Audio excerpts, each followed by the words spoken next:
With HailStrike, it's easy to find recent hail activity.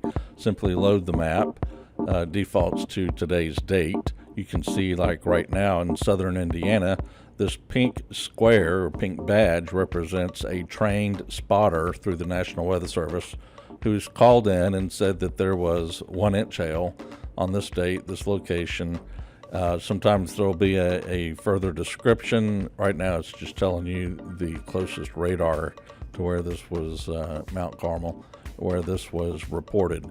You can also click on the arrows backwards and forwards to see previous day's activity. So here's March 24th, and so on. You can also click on the date or the calendar icon and load previous years. So let's go back to 2019 and load a map for, how about July the 4th?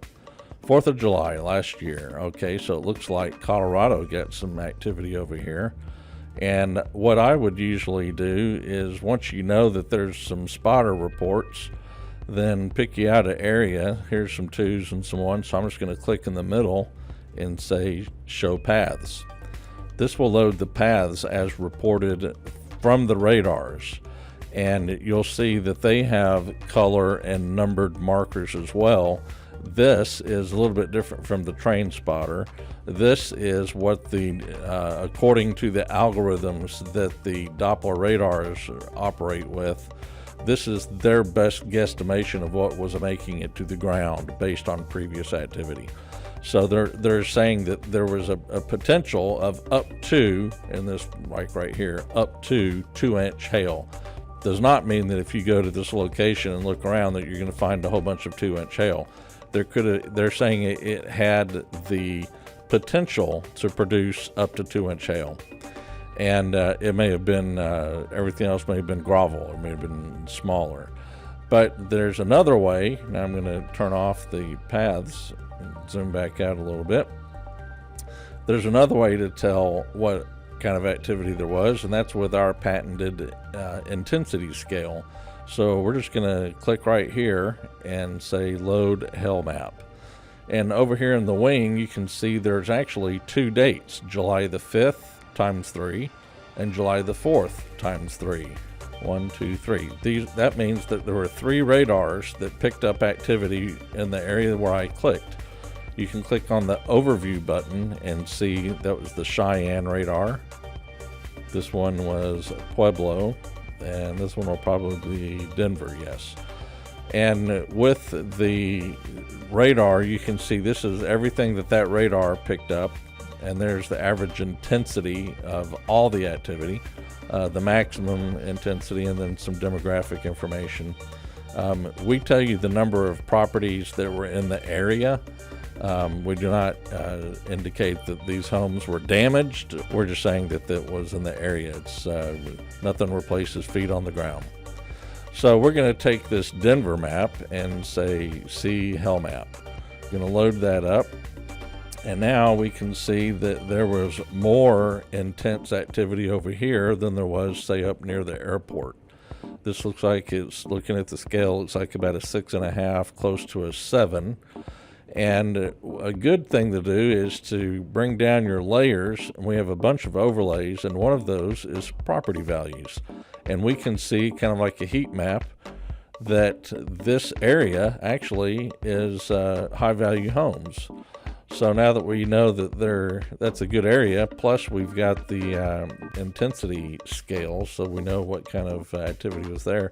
We're just going to zoom into to an area. Let's just go right here by this marker. And anytime you have these odd-looking streets, looks like spaghetti hitting the floor, that is usually indicative of higher value homes. When you have streets that are lined out, those are usually modular homes. So now we're going to go to satellite mode, and you can see the rooftops. And we're just going to go to this dark house right here and I right click to go to property info, and you can see the homeowner's name and the approximate value of the home. This is according to the most recent tax records from the county. What we do not show you is email and phone numbers because we respect the do not call list. And what's even better is we're just going a little bit closer. I'm going to right click on that same house and say, show me the storm dates for that house. And here you go. For 3 years, that house has been affected by this number of storms. And you can see some of those were picked up by multiple radars. So now you could go to the NAPS with a list of storm dates, and then you could especially create a one-site light report and go to them and show them all the storm dates that their home has been affected in the past 3 years. And as a matter of fact, it looks like except for the last 3 storms, or for the last 3, these were all last year. These were all in 2019, so that's well within their policy period for a residential home.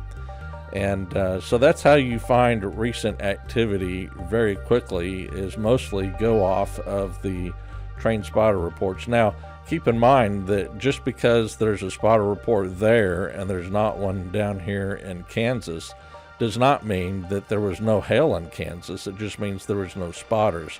Matter of fact, we'll click right here and say show paths and see, sure enough, there was a bunch of hail. There was just no reports filed for that hail activity. So real easy by using the date picker, and you can also go back to previous years, or you can advance one day at a time.